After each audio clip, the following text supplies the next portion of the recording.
right, I think I'm finally live. Okay, wow, here we are.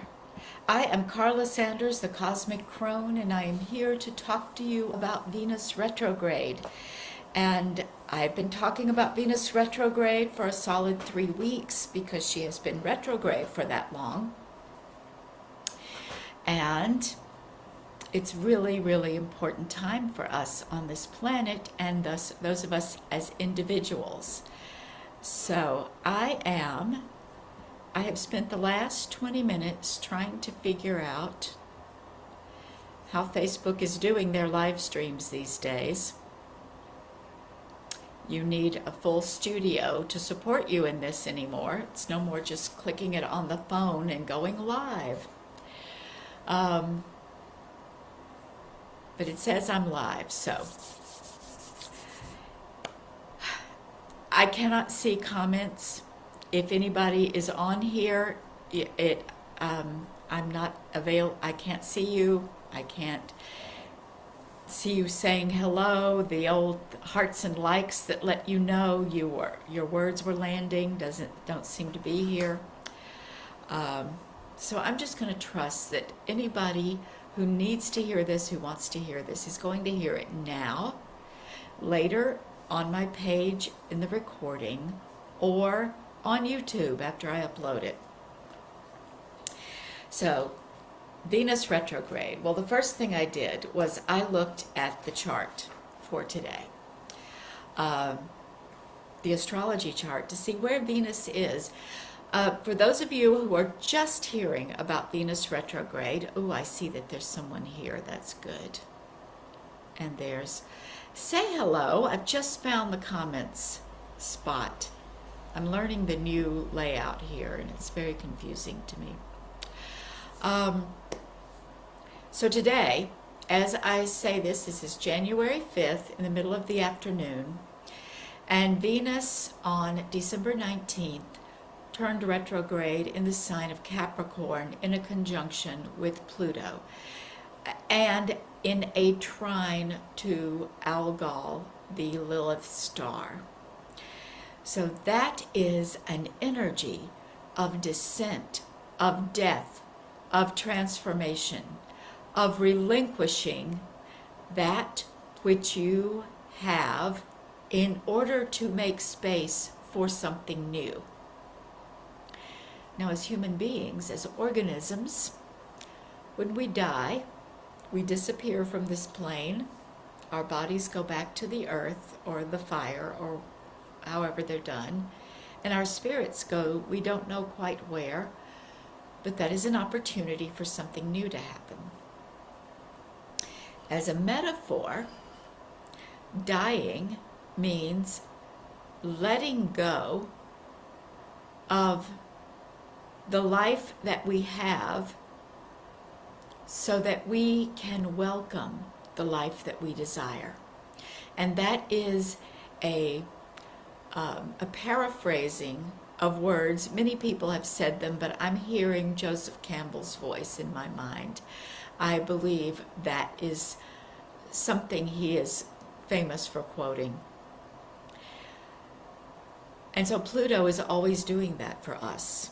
And when you have the goddess of life, of light, the queen of heaven, Venus, taking her retrograde journey through Capricorn, the sign of the grandmother, in conjunction with Pluto, you have an amplification of this sense of something has got to die. It is time to change. It is time to let go. And the weird thing about our human minds is that any change feels like death. We resist it. Our minds are wired for safety, for the status quo, everything normal. Am I going to get through this alive? For self-protection. And anything that threatens that, according to our inner neurology, and we all have it a little different, is felt as a severe threat, a danger. So here we are collectively 2 years into a pandemic, a worldwide pandemic. 2 years, more than 2 years, into growing divisions in society. I'm in the United States, but this division is happening worldwide.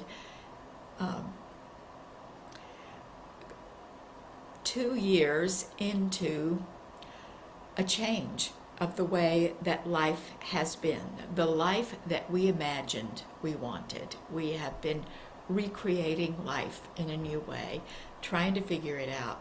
And this is the moment that Venus is going retrograde, connected to Pluto. So my purpose in meeting you here today is to share with you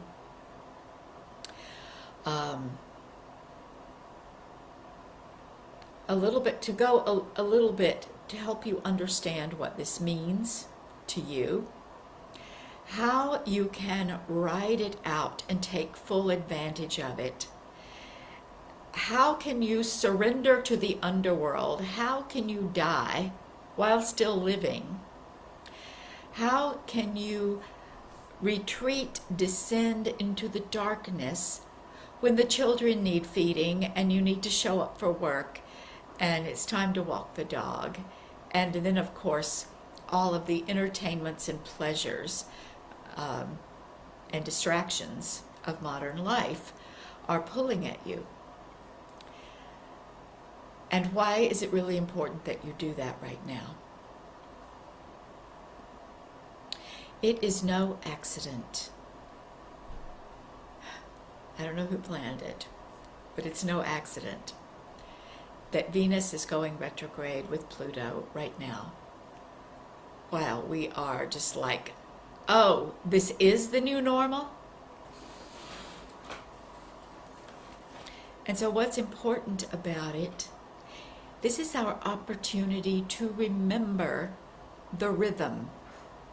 Venus retrograde is an 18-month rhythm. Once every 18 months, Venus turns retrograde in some part of the sky. And over the course of 8 years, she makes a 5-pointed star if you chart out the points at which she turns retrograde.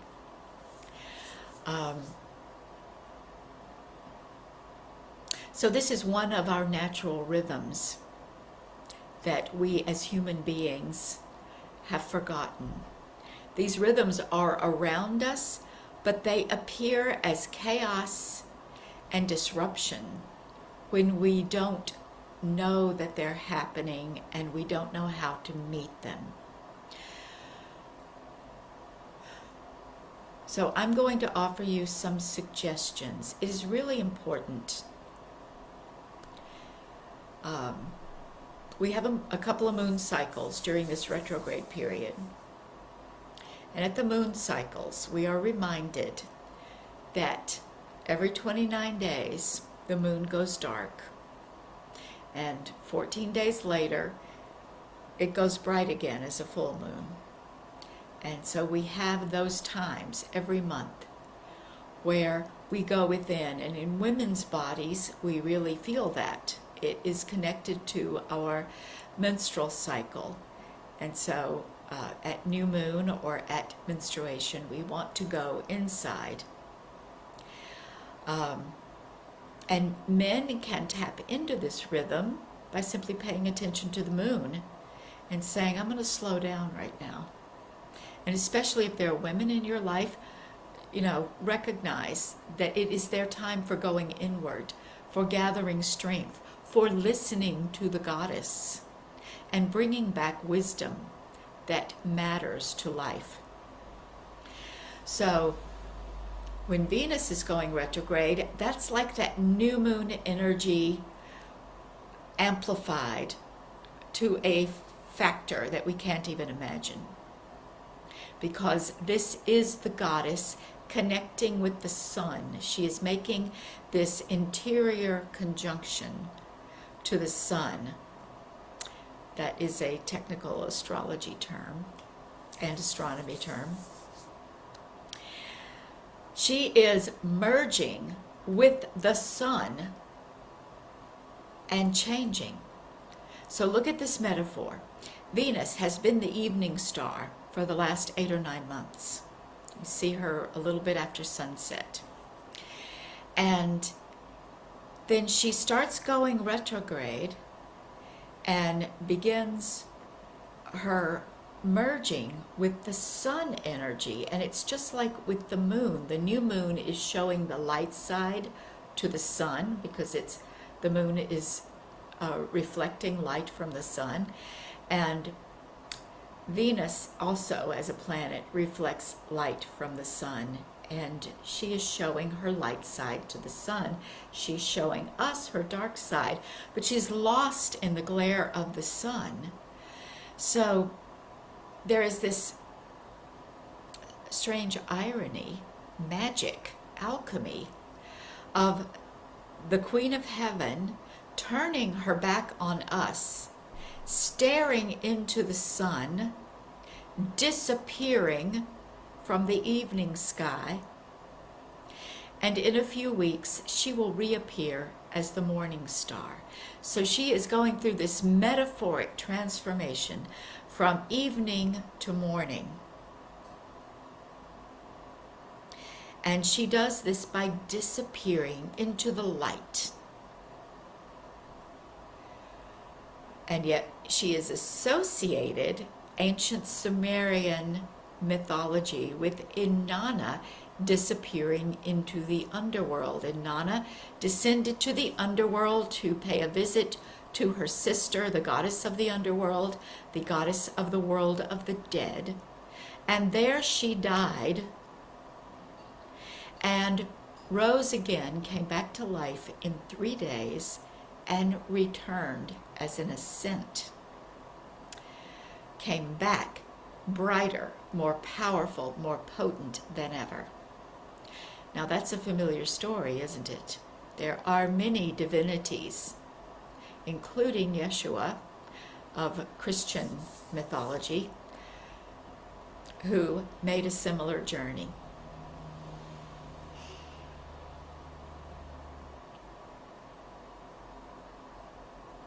So somehow, yes, if we could go on retreat, if we could take a silent retreat, and for 40 hours, if not 40 days, for some of us as mothers, 40 minutes might be a long retreat.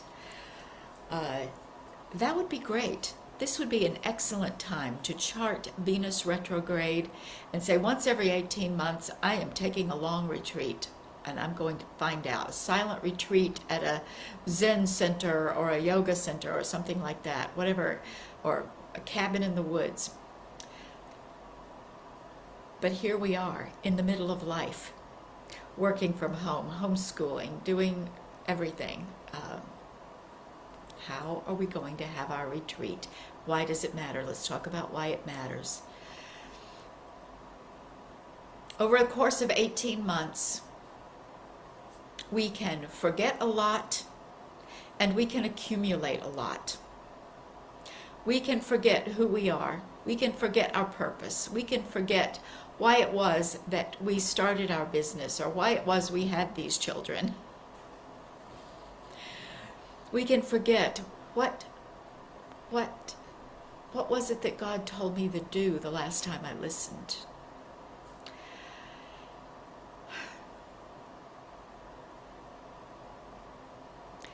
And so we have to remember, it takes effort to create space for remembering.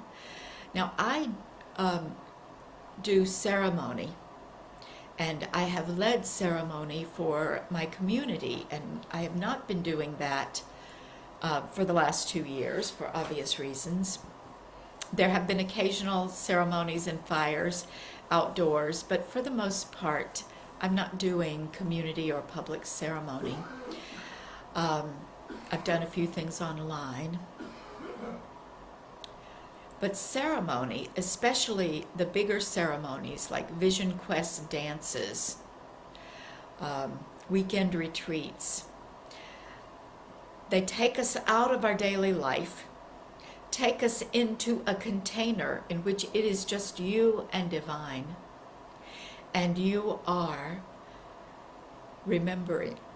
You are remembering. You are actively shedding the things that you thought you were outside, and coming metaphorically naked, empty, hungry, and thirsty into the presence of divine. And then you are reborn out into the world, refreshed and new and changed. This is what ceremony does, whether it's a few hours on an afternoon or 4 days in the dance arbor. And so this descent of Venus, this retrograde of Venus, is inviting us to do that. Now, in the Northern Hemisphere, this is the dark time of the year.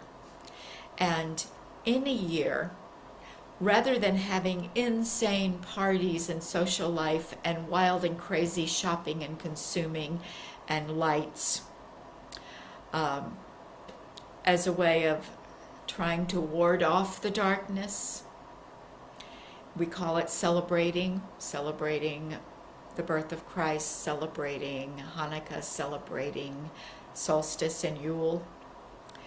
But really it has become a distraction.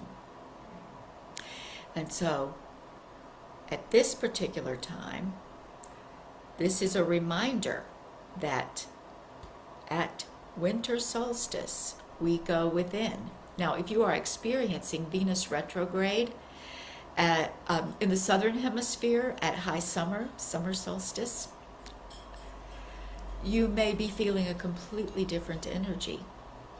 And yet the descent is still happening.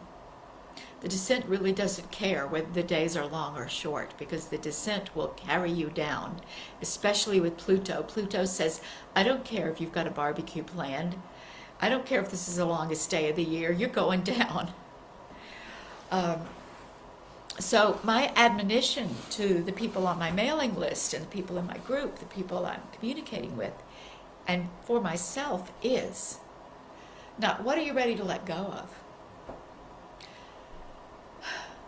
What does it feel like to let go of everything? Surrender all of the ideas you have about yourself, all of the beliefs about who you are, the things you like about yourself and the things you don't like, the things that you feel like are your strengths and the things that you're constantly beating yourself up about as being an abject failure. All of your thoughts, patterns, and beliefs. How empty can you make it? And it is incredibly challenging to do that outside of a sacred container of ceremony. The discipline of stepping into the darkness and staying there, of withholding the distraction of food, of water, of light, of entertainment, of conversation. It's really hard.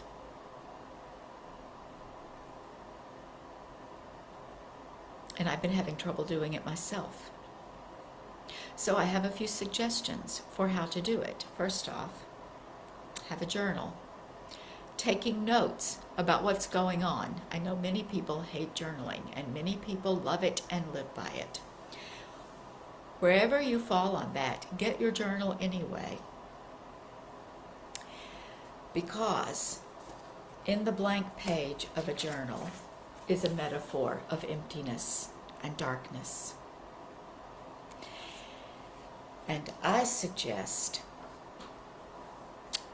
finding the time, whatever works in your life. It may be getting up early before the sun rises, before anyone else in the house wakes up, and sitting in the dark and listening, and then free writing. There's something called automatic writing, where maybe at first it looks like just filling the page with doodles or words, lists. A lot of times being able to say, I am grateful for, all of a sudden you're writing down gratitudes, and then it begins to morph into listening. You empty out onto the page, and then you listen and you let something new come through the page without any expectation or judgment. And you might need to do this after dark, after everybody goes to bed, even if you're falling asleep. And that can be very good because you start finding that hypnagogic space where your conscious mind lets go around the edges.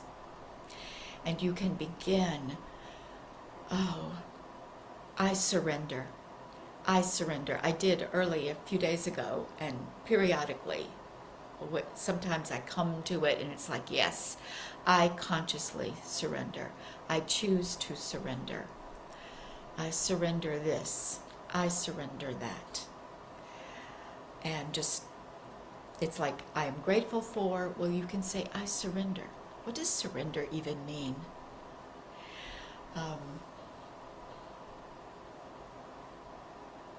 Surrender is softening and opening. Surrender is acknowledging that I'm not in control. And if I could imagine what it's really like not to be in control of my life, that control is an illusion, if I could imagine that, then I would begin to imagine what surrender is like. And so surrender becomes first a decision. I'm on the blank page. I'm going to just write the word, I surrender, and breathe, and let the lines flow off the pen and see what happens. We have to practice surrender lots of different ways. When Inanna was making her descent, she relinquished the trappings, the accoutrements, the symbols of her identity and her power. It was required in order to pass through each gate. And yet, these items, these things were not taken from her. She had to remove them and hand them to the guardian of the gate. She relinquished. She surrendered gate after gate after gate. And if we imagine this process of learning to surrender as going through gates, I'm able to surrender this much, and I'm able to surrender this much more, and this much more, then it might be a little bit easier.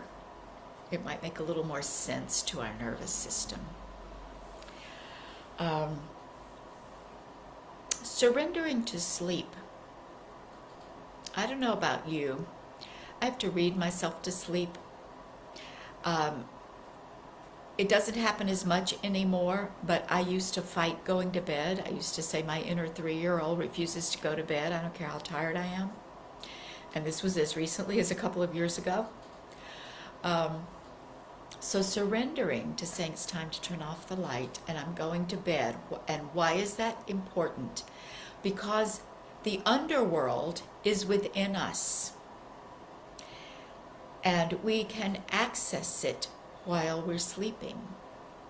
Dreams, or just going through the cycles of sleep, even if you don't remember a dream consciously. By sleeping, we are allowing our soul, our mind, our body to realign with the underworld and release that which is done. It's part of the process of metabolizing and eliminating and receiving nourishment. So, sleep. Relinquish and surrender to sleep and dreaming. That is one way we go into the underworld. And having an intention before. The intention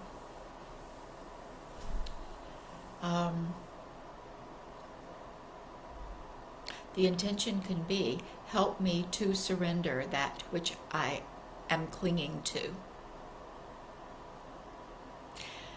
that which my conscious mind is clinging to for dear life, my identity, my skills, my talents, my resolutions, my goals, my dreams, my desires. Now, those of you who followed me know that I teach about desires. Desire is God's instructions, and yet, even our desires, we can relinquish, because our desires are refreshed when we let go of what we cling to. We have to keep refreshing these things like goals and dreams and desires. Else they start becoming something that we begin to judge. We lose the passion. We lose the belief, and they become they become failures or self-judgment. Or we don't realize that we've grown and changed, and the dream needs to grow and change with us. So we have to create space for this process by periodically letting it all go, relinquishing it, and then allowing ourselves to feel the newness of the old dream or the new dream, whatever it is, but redream it. So,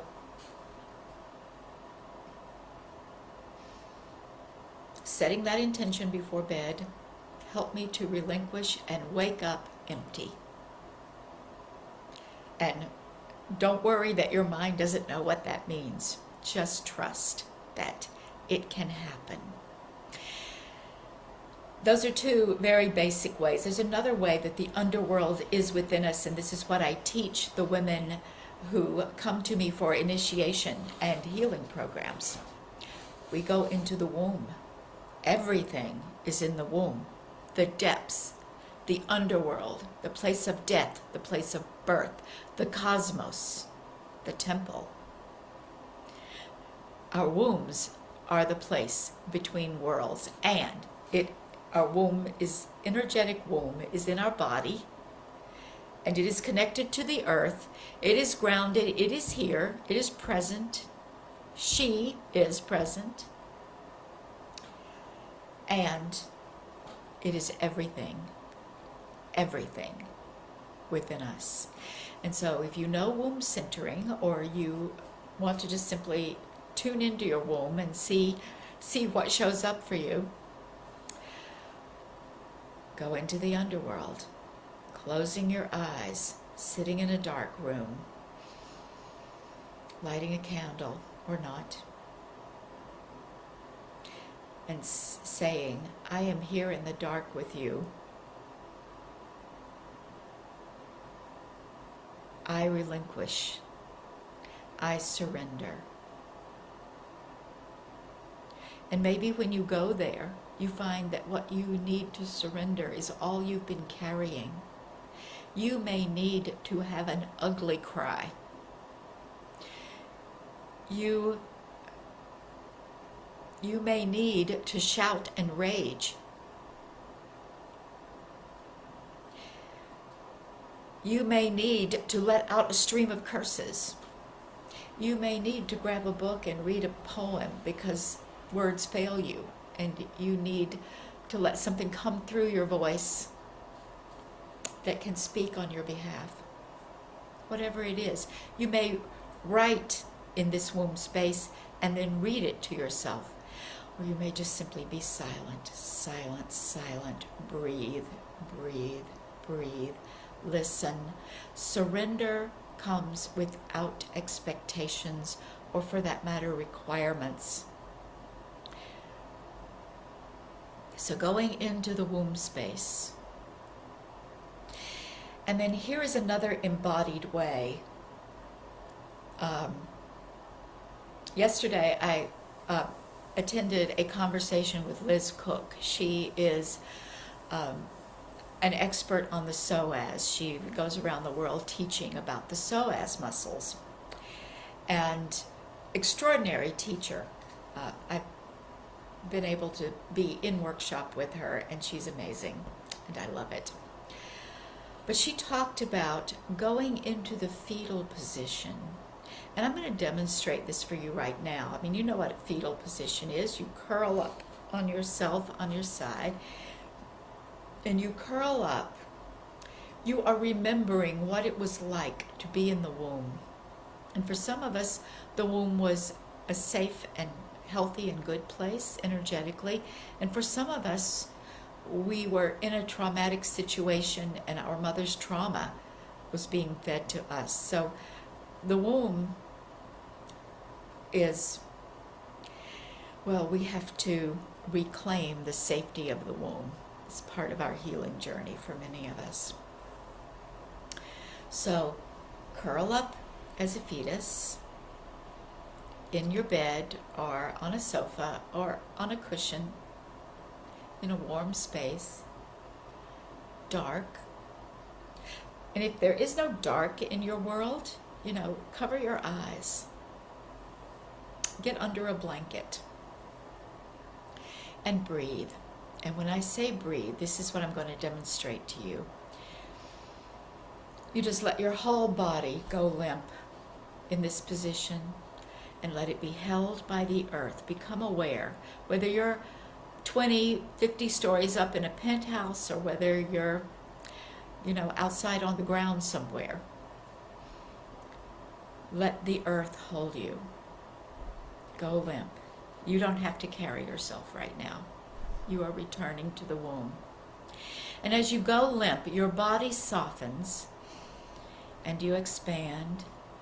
And the breath comes in very slowly and it fills you up. It fills your belly, it fills your rib cage, and it opens. You can feel it opening your body. As your body expands, everything just very subtly stretches. And it actually feels very, very good. You will feel parts of your body you had forgotten when you relax and breathe and allow that connective tissue to just stretch ever so gently. And when you are as full of breath as you can be, you very, very slowly exhale and make the sound shh as you exhale, like air going out of a tire.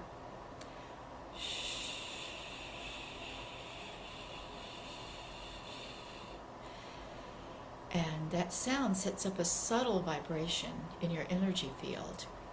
It also kind of lets you know when you're empty in a very embodied way, so you can breathe again. And you just breathe back and forth, in and out, and find a rhythm of very slow breathing, and that is all you're thinking about, is allowing that rhythm, and know that that rhythm is taking you back to the beginning, back to the underworld. And it is allowing things to realign and shift inside of your body and inside of your energy field, and you don't have to do anything. And when you're ready, maybe you fall asleep there, and so you wake up from a little nap, or you just know that it's time. You've been there long enough. And so you get up and you feel your body. You don't rush, but you get used to your body being back in this upright. You could even create a ritual of rebirthing, like slowly stretch out of the fetal position and maybe roll around on the floor a little bit and let the outside of your body receive pressure from the floor. And just feel whatever feels good. And then eventually you get up. And maybe insights pour in, and maybe you want to have your journal and a glass of water handy. And then it's time. You just go out. You start. You return to life, to the world. And the thing is, you don't have to wait for Venus Retrograde to do that. That, as a daily practice, could change everything. So we've got a few ways of going into the underworld. Just before I came on here, I was talking to my friend Kimberly, and she's very good at this. And we were chatting about this idea of going into the underworld while the children are awake and the cats want feeding and all that stuff. And she talked about it, something she did with her children when they were young. And so this is an idea you can have. And you can guess that I would say at some point, turn everything off. Turn off your phone, turn off the television, the Netflix, the computer, turn off the lights. And at this time, Kimberly was living in the woods of Maine, so she had a wood stove and candles, and they had only candlelight, and they fired up the wood stove, and that was their heat, and they cooked a stew on top of the wood stove. So they literally went back to this time before electricity. So that's something you can do, and that is actually a way, if you have a family, the novelty of it, you will be astounded at how attracted to this they are. So you may not have a wood stove, but you can get your hands on candles. You can turn off the lights. You can sit and tell stories. You can sit in silence. Journal by candlelight, very magical, especially if you're alone. Maybe everybody journals by candlelight or draws. Just take that simple idea of turning off the electricity and then applying it to your situation and your life and your family, and see what can happen, and make it regular, because it will change. It can feel really weird and silly the first time, but if you say, oh, we're going to do this once a week, it will become a treasure. So that's one idea. Here's an idea. When I first began thinking about what I would say, I was noticing that I'm talking to you about dissent and relinquishing and give up everything, not just what you're ready to release. And realized I wasn't doing it myself. And I remembered how I had this tent. When I sold my house in Hope, and before I bought this place in Searsport, we lived for a few months in a giant Victorian house in Belfast, Maine. Huge rooms, high ceilings. The space under the staircase was as big as this room that I'm in. And I had been to Goodwill and found a tiny little pup tent for $3, or maybe it was even only $1. It was so tiny, I couldn't not buy it. And it was literally, it would fit in this space in front of me, like maybe 5 feet by 3 feet, something like that. And a little dome tent. And I brought that home and I set it up underneath the staircase. And Charlie had a dark corduroy cloth that he used to wrap himself during meditation to stay warm. And it just fit over that tent, so it was very dark inside. And I would go in with a little votive candle in a jar, my journal, a crystal, and I would sit there in the dark. And so you could do something like that. Now here, I don't really have a place where I can set up that little tent, but I do have a walk-in closet. And so I go into the walk-in closet, I turn out all the lights, and I just sit there and breathe. Maybe I will do the fetal position, take my blankie in so that I'm comfortable, and just breathe. Going into this, the descent is emptiness. Yes, the journal is good because when we empty, we make space for things to come in. But really, the single most important aspect of managing this process is to allow for the emptiness, the spaciousness. No thought, no word, no sound.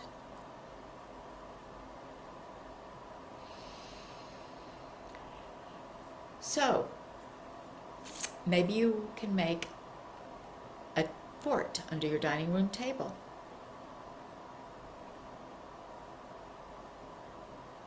Throw the blanket over it, crawl under there, and get dark. That has the added advantage of an element of play.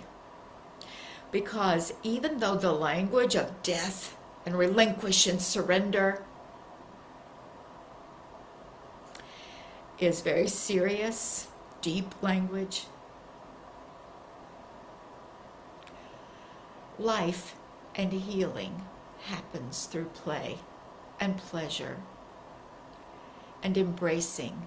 And that's a lot of why we go into stillness, because we carry ourselves like projectiles through life, tense, stressed, overwhelmed.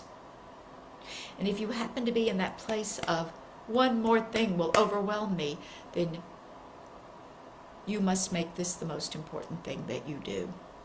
Let stuff pile up and go into this place of collapse. You don't have to carry anything, not even yourself. Let earth carry you, the floor, the bed, the ground. Go into the dark. Stop thinking. Let life and breath roll through you very slowly. And create some space inside yourself.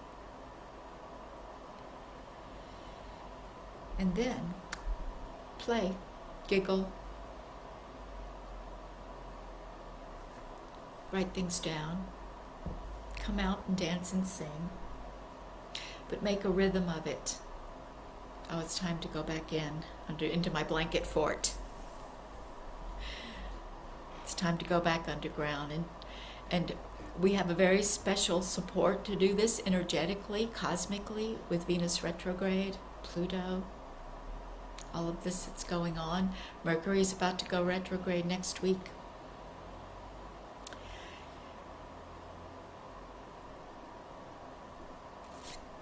So just realize that it's support for you, and the benefits will be magnified by doing this now. So if you've made your resolutions and you've got your big goals and it's time for the launch, hey, I got that going on. I'm introducing a new program in the next few days. But you know what? The introduction of it, I was going to have it ready for January 1st, but Descent is saying slow down. Go with the flow. Do not push this. We'll give you everything you need, but you need to be quiet and listen. So this is a time more than ever before for being quiet and listening and receiving. That is the essence of surrender. That is the essence of descent. And I believe I have talked long enough now. I thank you for joining me, spending some minutes here with me. If you want to know more about how this all applies to you and how you can make the most of it, I still have space in January for 2022 overviews. Where in your personal astrology is Venus retrograde landing? What is her message for you? It can explain a lot of what's showing up, because all this stuff happens whether you're conscious of it or not. And when you do come, when Venus turns direct and it's time to full speed ahead, you will have resources, new resources. So hit me up for the Divine Feminine Astrology Reading, Venus Retrograde Edition. And stay tuned for the announcement, Womb Priestess. Become a master of descent. And oh, by the way, I'm talking about descent as in going down, but there's that word that sounds the same. homonym, dissent, dissent, and one of the benefits of descent is that you rise up descent. That which used to be normal, which used to run your life, you are now in descent, and you have the power, the energy, and the knowing to change it. Create something different inside yourself, and that ripples out into the world. And that is why I am here and why I speak to you periodically about astrology and other matters, because I am here to support the whole planet in this descent, descent, ascent, descent. I didn't even know I was going to say that. Many blessings, and I'll see you again soon. Thank you.